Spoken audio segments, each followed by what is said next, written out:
नाम का वैज्ञानिक का 1932 ईस्वी में उन्होंने बेरिलियम धातु पर अल्फा कणों से आघात किया, प्रहार किया, चोट किया और इन उदासीन कणों के बारे में पता लगाया। क्योंकि प्लस माइनस तो पहले ही पता था, पॉजिटिव नेगेटिव पहले ही पता था, इलेक्ट्रॉन और प्रोटॉन।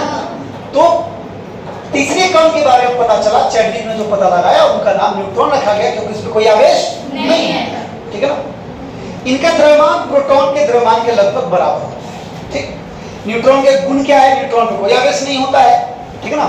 और इसका द्रव्यमान प्रोटॉन के द्रव्यमान के लगभग बराबर होता है। ठीक। ऐसे न्यूट्रॉन का द्रव्यमान ग्राम में लिखा हुआ है 1.67 × 10⁻24 ग्राम। ये आपको याद रखना होगा, पूछेगा एग्जाम में। इसके बाद जब एग्जाम होगा सेकेंड टर्म पूछेगा। और आपके पेज नंबर 66 में बड़ा बेहतरीन एक कॉलम बना करके इलेक्ट्रॉन प्रोटॉन न्यूट्रॉन में अंतर बताया है, यहाँ पे देखिए। ठीक है। इसको पक्का कल लिख के लाइएगा और इसको पढ़ के आइएगा। आपको एक बात बता रहा हूँ, बड़ी जरूरी बात बता रहा हूँ, इसको एकदम गंभीरता से लीजिए कि आप अपने टेक्स्ट बुक को जरूर पढ़िए। ठीक है। लाइन बाय लाइन पढ़िए। दुनिया का कोई भी गेस पेपर, गाइड या जो भी चीज आपके कोई भी आपको सजेस्ट करता है वो इसका जगह नहीं ले सकता है। और इसको पढ़ने की आदत डालना जरूरी है। क्या होता है, कई दफा हम किताब लेके बैठते हैं तो हमको समझ नहीं आता कि कहाँ से शुरू करें, और ये सोचते सोचते जो है इसको हम बंद कर देते हैं। शुरू कहाँ से करना है? जो आज पढ़ी है वहीं शुरू करना है। आज घर जाइएगा, परमाणु संरचना निकालिएगा, पहले पेज नंबर से पढ़ना शुरू करिए।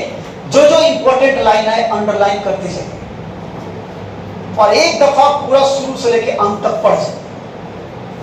उसके बाद घूम फिर लीजिए, जो भी खेलते कूदते हैं। फिर 1-2 घंटे बाद बैठिए और जितना आपने अंडरलाइन किया है उसको लिखना शुरू करिए, पॉइंट वाइज। बात समझ रहे?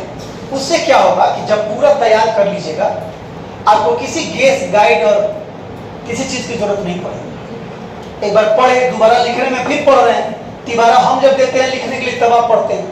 और आपके लिए मैंने 100 ऑब्जेक्टिव क्वेश्चन और 50 सब्जेक्टिव क्वेश्चन तैयार कर लिया। मेरे मोबाइल में है, उसको मैं लैपटॉप पर नहीं डाला था, कल उसके आऊंगा। ठीक है। तो उसको मैं आपको मैक्सिमम बच्चे, धीरे धीरे मैं आपसे वो फॉर्म ले रहा हूँ 10-10 बच्ची का, सारा नंबर मेरे पास आ जाएगा तो एक ग्रुप बन जाएगा। मैं एक बार सेंड करूंगा, सबको मिल जाएगा। आप उसको जो है वहां से लिख लीजिए। ठीक। अब जो है हम आते हैं न्यूट्रॉन का जो आविष्कार हुआ। एक वैज्ञानिक थे, उनका नाम था नील्स बोर। मैंने नील्स बोर के बारे में कल चर्चा किया था। मैंने वो फोटो भी मोबाइल से आपको दिखाया था और मेरे लैपटॉप में भी फोटो है, मैं यहाँ लेके ही आया था। रुक जाइए, फोटो में लेके आया था।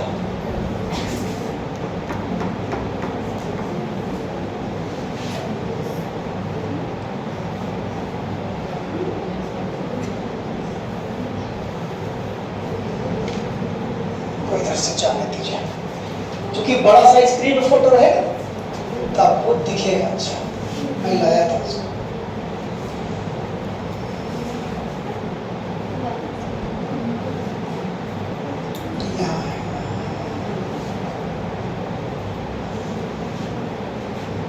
अब आप ही पहचानिएगा, हम बताएंगे नहीं, आप पहचान लीजिएगा कि कौन है। नहीं क्या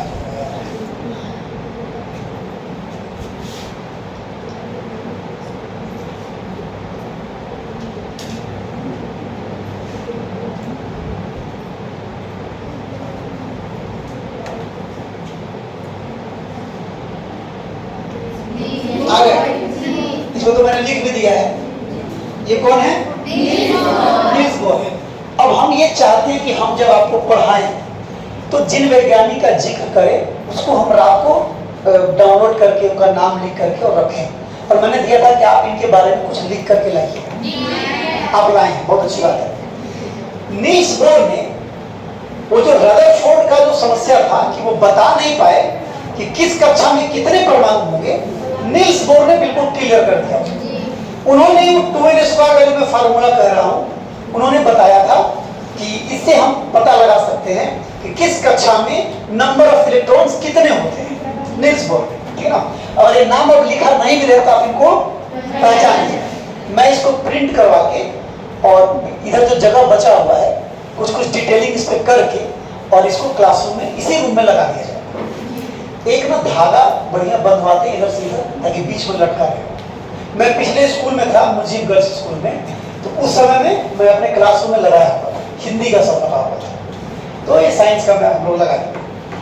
इन्होंने क्या बताया कि जो कक्षाएं होती हैं उनको KLMN से सूचित करते हैं।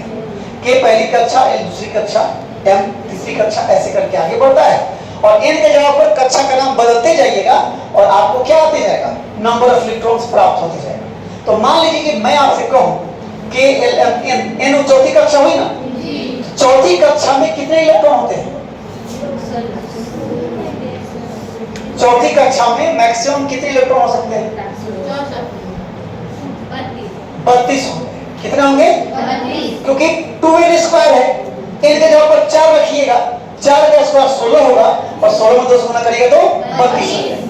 ठीक, इस तरह से आप इलेक्ट्रॉन की संख्या निकाल सकते हैं। ठीक, उन्होंने जो परमाणु मॉडल दिया उसको हम बोर का परमाणु मॉडल कहते हैं। उन्होंने बताया कि परमाणु में इलेक्ट्रॉन नाभिक के चारों ओर कुछ निश्चित ऊर्जा वाले वृत्ताकार कक्षाओं में घूमते हैं। ये बड़ी बात है, निश्चित ऊर्जा उनको प्राप्त होती रहती है और इन्हीं ऊर्जा को प्राप्त करके वो चक्कर लगाते हैं और गिरते नहीं हैं। और जिस निश्चित कक्षा में वो होते हैं वो अपनी कक्षा बदलते नहीं, वरना बदलेंगे तो फिर अपने में टकराने हो जाएगा, परमाणु का कोई कंसेप्ट नहीं है। ठीक ना। फिर कहता है, उन्होंने कहा कि जब इलेक्ट्रॉन किसी निश्चित कक्षा में रहकर नाभिक के चारों ओर चक्कर लगाते हैं तो उनकी ऊर्जा का ह्रास नहीं होता है, क्योंकि वो फिक्स्ड सेल में घूम रहे हैं, उससे उनको ऊर्जा प्राप्त हो रही है। तो इससे जो है क्या होता है, उनके ऊर्जा का ह्रास नहीं होता है। इन कक्षाओं को ऊर्जा स्तर या ऊर्जा शेल कहते हैं, जो यहाँ फिगर में दिखाया भी हुआ है, आप देखिएगा पेज नंबर 66 में। ठीक, अब आपको करना क्या है, आप कॉपी लाए हैं, 4-5 सवाल लिख लीजिए जो आपको घर से बनाना है, ये होमवर्क है। लिखिएगा पहला नंबर,